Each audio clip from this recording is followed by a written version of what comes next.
ആശാ വർക്കർമാരുടെ പ്രശ്നങ്ങൾ പഠിക്കാൻ സർക്കാർ ഉന്നതതല സമിതി രൂപീകരിച്ചു. വനിതാ ശിശുവികസന വകുപ്പ് ഡയറക്ടർ ഹരിത വി കുമാറാണ് ചെയർപേഴ്സൺ. ആശാമാരുടെ ഓണറേറിയം, ഇൻസെന്റീവ്, സേവന കാലാവധി എന്നിവ പഠിക്കും. സമിതി റിപ്പോർട്ടിന്റെ അടിസ്ഥാനത്തിൽ കേന്ദ്രത്തിന് സർക്കാർ ശുപാർശ നൽകും.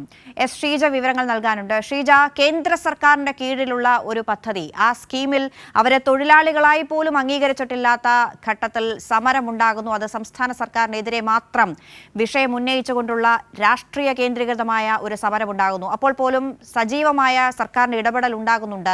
ആ സമയം പറഞ്ഞ വാക്കുകൾ പാലിക്കുകയാണ്. അതിന്റെ അടിസ്ഥാനത്തിൽ ഒരു പഠനം നടത്താനുള്ള തീരുമാനം അങ്ങനെയാണല്ലോ ഉണ്ടാകുന്നത്.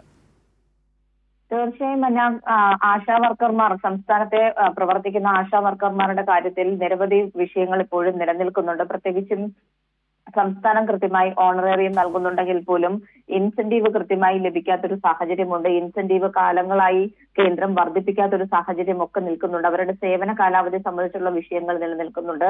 ഇതിലൊക്കെ ഒരു ശാശ്വത പരിഹാരം കാണണം എന്നുള്ളതാണ് സംസ്ഥാന സർക്കാർ ലക്ഷ്യമിടുന്നത്. അതിന്റെ ഭാഗമായിട്ടാണ് ആശമാർക്ക് തന്നെ മന്ത്രി വീണ ജോർജിന്റെ അധ്യക്ഷതയിൽ ചേർന്ന യോഗത്തിൽ ഇത്തരത്തിലൊരു സമിതി, ഇവരുടെ വിഷയങ്ങൾ സമഗ്രമായി പഠിക്കാൻ ഒരു സമിതിയെ രൂപീകരിക്കുമെന്ന് ഉറപ്പ് നൽകിയിരുന്നു.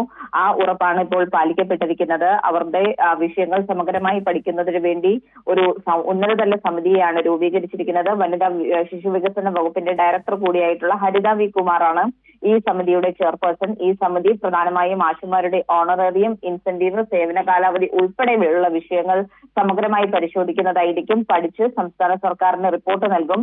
ഈ റിപ്പോർട്ടിന്റെ അടിസ്ഥാനത്തിലായിരിക്കും സംസ്ഥാനം കേന്ദ്രത്തിന്റേതായിട്ടുള്ള ശുപാർശകൾ, ആശുമാരുടെ വിഷയത്തിൽ ഏത് തരത്തിലുള്ള ഇടപെടൽ കേന്ദ്രത്തിൽ നിന്നും ഉണ്ടാകണം എന്നുള്ള ശുപാർശകൾ സമർപ്പിക്കുക. അന്ന. ശരി, എസ് ശ്രീജ തിരുവനന്തപുരത്ത് നിന്ന് വിവരങ്ങൾ നൽകിയത്.